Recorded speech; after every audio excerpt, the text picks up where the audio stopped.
In 1923, the German Reichsmark traded at 4.2 to the dollar. By November of that year, it took 4.2 trillion Reichsmarks to buy a single dollar. The currency didn't disappear, it multiplied. That's what makes currency collapse different from scarcity. The thing you're holding doesn't vanish, it becomes infinite and therefore worthless. Today, the US dollar sits at a 20-year high against most major currencies. It is the strongest it has been since the early 2000s. Yet global central banks are reducing their dollar reserves at the fastest pace in recorded history. The dollar is winning every battle in the currency wars, while simultaneously losing the war for trust. How does the strongest currency in the world become the one everyone is quietly preparing to abandon? That contradiction is not a paradox. It is a trapdoor. And in 2026, that trapdoor has closed. For most of human history, money was not a promise. It was a thing. Gold, silver, copper, shells, salt. The form varied across cultures, but the principle remained constant. Money had to be scarce, durable, divisible, and recognized. It could not be created by decree. It had to be found, mined, earned, or traded. This limitation was not a flaw in the system. It was the system. When Rome debased its currency by reducing the silver content of the denarius from 95% in the 1st century to less than 5% by the 3rd century, it did not announce monetary collapse. It announced victory over scarcity. More coins meant more wealth, more soldiers could be paid, more temples could be built. For a time it worked. Prices rose slowly at first, then faster. Soldiers demanded payment in gold instead of debased silver. Trade shifted to barter. The currency remained in circulation, but its function as a reliable medium of exchange eroded gradually, then suddenly. The key pattern is this. The collapse did not begin when the currency disappeared. It began when people stopped believing the currency represented stored value. Once that belief fractured, no amount of legal tender laws or imperial decree could restore it. Romans didn't need to understand monetary theory. They simply needed to notice that yesterday's coin bought less than today's, and tomorrow's would buy even less. By the time the Western Roman Empire fell in 476 AD, its monetary system had already ceased functioning decades earlier. The political collapse followed the monetary collapse, not the other way around. Armies could not be paid reliably. Tax collection became impossible because the medium of payment was worthless. Borders could not be defended. The empire did not fall because of barbarians. It fell because it could no longer fund the mechanisms that held it together. This pattern repeated across empires. Ming China in the 15th century. The Spanish Empire in the 17th century, despite controlling the silver mines of the New World. The French assignat in the 1790s. Each case shared the same progression. Expanding the money supply to fund imperial ambitions, followed by price inflation, followed by loss of monetary confidence, followed by systemic collapse. The timelines varied. The sequence did not. What made these collapses inevitable was not the initial expansion of money supply. Economies can absorb gradual monetary expansion if it corresponds with real productive growth. What made collapse inevitable was the inability to stop expanding once it started. Every attempt to fund deficits through currency creation created conditions requiring more deficit funding. More currency in circulation meant higher prices. Higher prices meant higher costs for the state. Higher costs meant larger deficits. Larger deficits meant more currency creation. The cycle could not be broken without either dramatic austerity that would trigger political collapse or continued expansion that would trigger monetary collapse. Faced with those choices, every empire chose continued expansion until the currency itself ceased to function. The old world of money ended not because gold and silver became obsolete, but because governments discovered they could create substitutes. Paper currencies backed by precious metals allowed for easier trade and more flexible credit. But they also introduced a vulnerability the old system never had. The promise could be broken. The paper could be printed beyond the metal reserves backing it. And once that line was crossed, once the promise was revealed to be conditional rather than absolute, the entire logic of the monetary system changed. Money was no longer a thing. It was a belief. And beliefs, unlike gold, can evaporate. The modern dollar system was born not from strength, but from the wreckage of the old monetary order. By 1944, Europe was destroyed. Japan was being firebombed. The British Empire was bankrupt. The only industrial power with its infrastructure intact was the United States, and it held roughly 60% of the world's monetary gold. At Bretton Woods, a system was constructed that made the dollar the center of global trade, backed by gold at $35 per ounce, with all other currencies pegged to the dollar. This was not a neutral arrangement. It was a consolidation of monetary power unprecedented in scale. For the system to function, other nations had to hold dollars as reserves, which meant they had to run trade deficits with the United States, or accept dollar inflows from U.S. investment and military spending abroad. The United States, in turn, had to maintain discipline. It could not print more dollars than it could credibly back with gold. The system created stability, but it also created a structural trap. By the 1960s, that trap was closing. The U.S. was fighting a war in Vietnam while expanding domestic spending under the Great Society programs. Both required deficit spending. Deficits required either raising taxes, cutting spending, or creating more dollars. Politically, the first two were unacceptable, so dollars were created. France noticed. Charles de Gaulle began exchanging dollars for gold, draining U.S. reserves. Other nations followed. By 1971, the United States held roughly $10 billion in gold reserves against more than $50 billion in foreign-held dollar claims. The math was obvious. If every nation demanded gold for their dollars, the United States could not deliver. On August 15, 1971, President Nixon closed the gold window. The dollar would no longer be convertible to gold. The official explanation was that this was a temporary measure to stop speculation. It became permanent. For the first time in history, the global monetary system was based entirely on fiat currency. Money backed by nothing except the promise of the issuing government and the willingness of others to accept it. What followed was not immediate collapse, but a fundamental restructuring of how money functioned. Without gold backing, there was no physical constraint on dollar creation. The Federal Reserve could expand the money supply to whatever level it deemed necessary for economic or political purposes. Inflation, which had averaged around 1 to 2% in the 1960s, accelerated to 13.5% by 1980.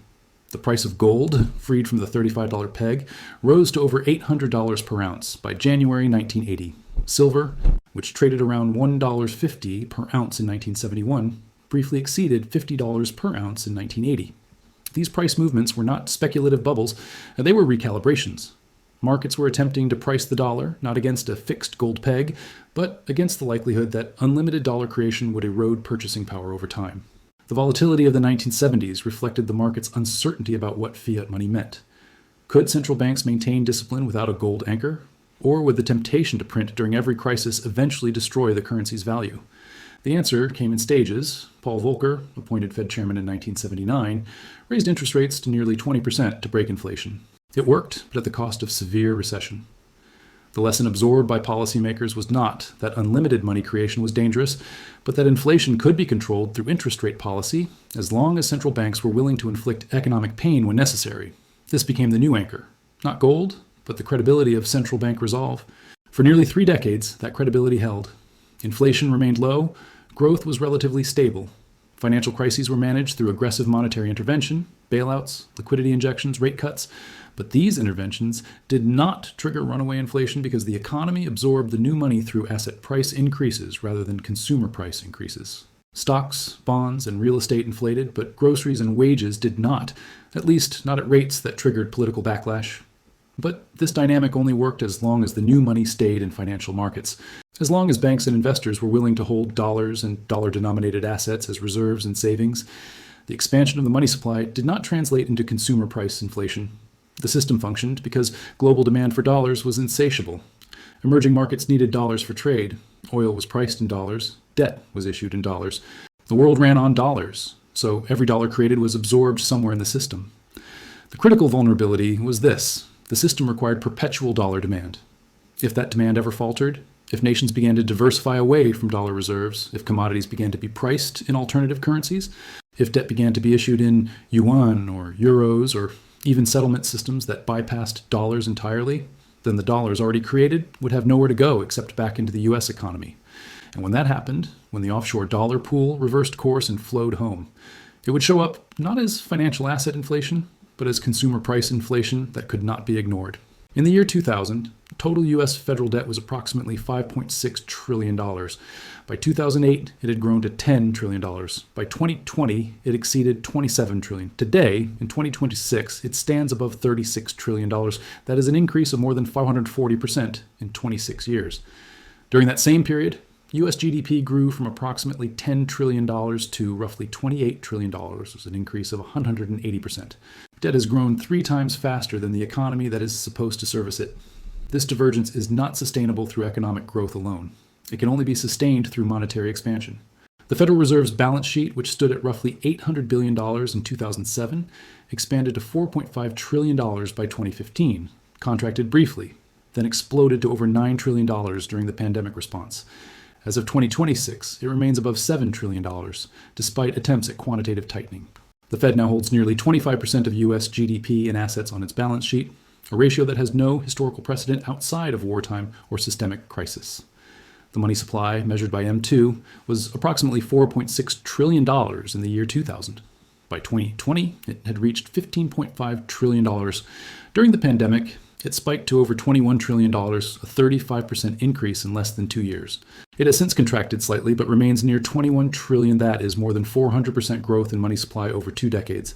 During the same period, the velocity of money, the rate at which money circulates through the economy, has collapsed to historic lows, suggesting that much of this newly created money is sitting idle in reserves rather than circulating through productive activity.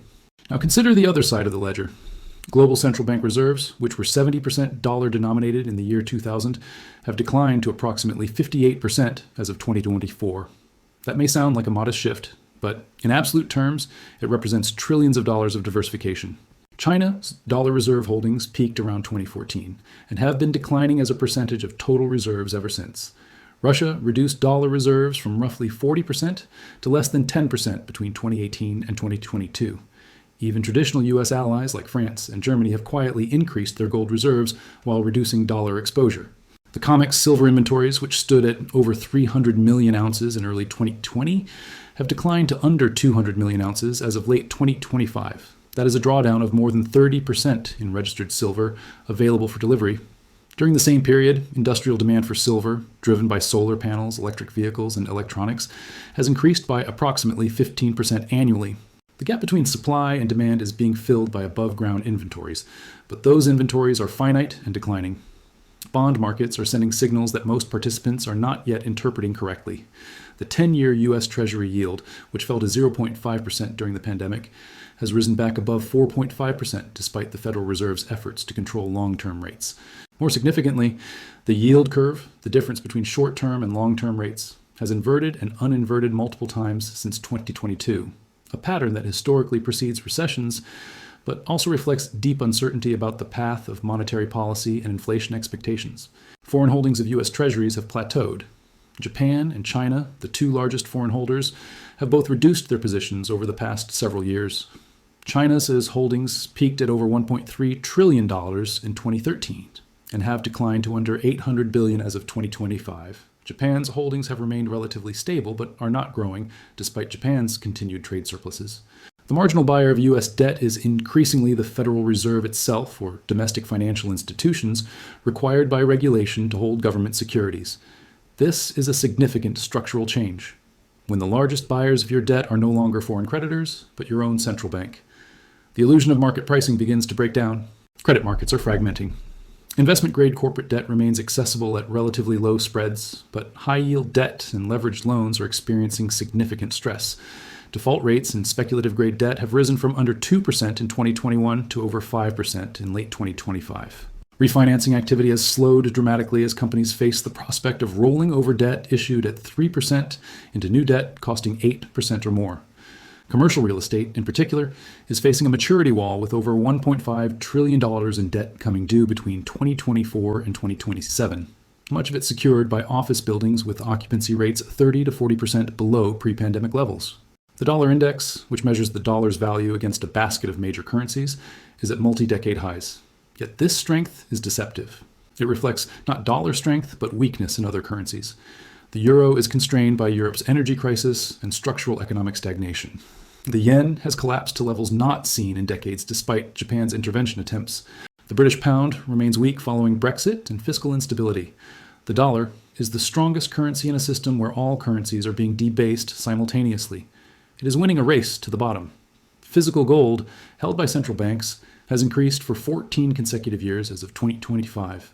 Total central bank gold holdings exceed 36,000 metric tons, the highest level in 3 decades. This accumulation is happening quietly, without fanfare, but the pattern is clear. Institutions responsible for managing currency reserves are increasing their allocation to the one asset that cannot be printed, debased, or defaulted on. When central bankers themselves diversify away from fiat currencies into hard assets, it signals a loss of confidence in the system they are supposed to be managing. Markets do not speak in press releases. They speak in price, volume, and pattern. What they are saying now is that the monetary system is functioning, but only through continuous intervention. Every stress point, repo market freezes, treasury auction failures, regional bank collapses, sovereign debt crises, is being met with immediate liquidity injections. This is not stability. This is managed instability. And there is a difference. Silver's behavior over the past 4 years is instructive. In March 2020, as markets collapsed, silver fell to under $12 per ounce. By February 2021, it had spiked to nearly $30. Then it declined, consolidated, and has spent the past several years oscillating between $18 and $28 without breaking decisively in either direction. This is not random. This is suppression meeting demand. Industrial users need silver at stable prices.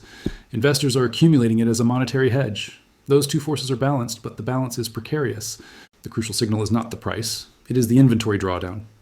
As physical silver leaves vaults to meet industrial demand and investment demand, the remaining inventory becomes more concentrated, less liquid, and more vulnerable to supply shocks. When inventories were abundant, price could be managed through futures markets without needing to deliver physical metal. But when inventories tighten, futures sellers eventually face delivery demands they cannot meet. That is when price discovery breaks down and repricing occurs. Currency markets are exhibiting similar stress patterns. Emerging market currencies are experiencing high volatility despite relatively stable commodity prices and trade balances. The Thai baht, Indonesian rupiah, and Turkish lira have all experienced sharp devaluations over the past 18 months, not because of domestic economic collapses, but because of dollar funding stress and capital flight. When emerging markets cannot access dollar credit at reasonable rates, they must either deplete reserves, raise domestic interest rates to crisis levels, or allow their currencies to devalue. All three options are economically damaging. The fact that this is happening during a period of supposed global recovery suggests the recovery is fragile and unevenly distributed. Credit default swap spreads, the cost of insuring against default on sovereign and corporate debt, have widened significantly for lower-rated issuers. This is market pricing acknowledging that default risk is rising. But more interesting is that CDS spreads have also widened, though more modestly, for AAA-rated sovereigns, including the United States. The market is not pricing imminent U.S. default, but it is pricing higher risk than at any point in the past 2 decades outside of the 2008 crisis. That shift is subtle but meaningful. It suggests that the assumption of absolute safety for dollar-denominated debt is eroding at the margins. The repo market, where financial institutions borrow short-term against collateral, continues to require regular Federal Reserve intervention to function smoothly. In September 2019, overnight repo rates spiked to 10%, forcing the Fed to inject tens of billions in emergency liquidity. That was before the pandemic. Since then, the Fed has established standing repo facilities to prevent similar spikes. But the need for these facilities is itself a signal. In a healthy financial system, banks lend to each other overnight without requiring central bank backstops. The fact that this market requires perpetual support indicates structural fragility. What all these signals share is a common theme. The system is no longer self-stabilizing. It requires active, continuous management to prevent dislocations from cascading into broader crises. The dollar remains the dominant reserve currency, but that dominance is maintained through intervention, not through organic market preference. Treasury markets remain liquid, but that liquidity is supported by Fed purchases and regulatory requirements, not by genuine demand. Credit markets remain open, but access is bifurcating between the highest quality borrowers and everyone else. This is what a system looks like when it is approaching the limits of what policy can manage. Not collapse, but persistent stress that cannot be resolved, only postponed. Every intervention buys time, but it also increases the system's dependence on future interventions. And every increase in dependence reduces the system's resilience to shocks. The trapdoor is not a single catastrophic event. It is the gradual exhaustion of policy tools, the narrowing of options, and the recognition that postponement is not the same as solution. History shows that when monetary systems reach this stage, one of two things happens. Either authorities regain control through painful austerity and structural reform, which restores confidence at the cost of short-term economic contraction. Or they lose control gradually as the contradictions become unmanageable, leading to currency crisis, hyperinflation, or systemic breakdown. The first path requires political will that few democracies can sustain. The second path occurs by default, when the first path is not taken. We are watching in real time which path will be chosen, or more accurately, which path will choose us. When money loses credibility, the consequences do not appear evenly. They appear first in the areas most dependent on credit and monetary stability, then spread outward. The pattern is observable across every historical monetary collapse. Trade, contracts first. When merchants cannot trust that the currency they accept today will hold value tomorrow, they stop accepting it or demand immediate conversion into hard assets. This is what happened in Weimar Germany, where by 1923, farmers refused to sell food for marks and demanded payment in foreign currency, gold, or barter. It happened in Zimbabwe in the 2000s, where the official currency became so worthless that the economy reverted to using US dollars and South African rand for transactions.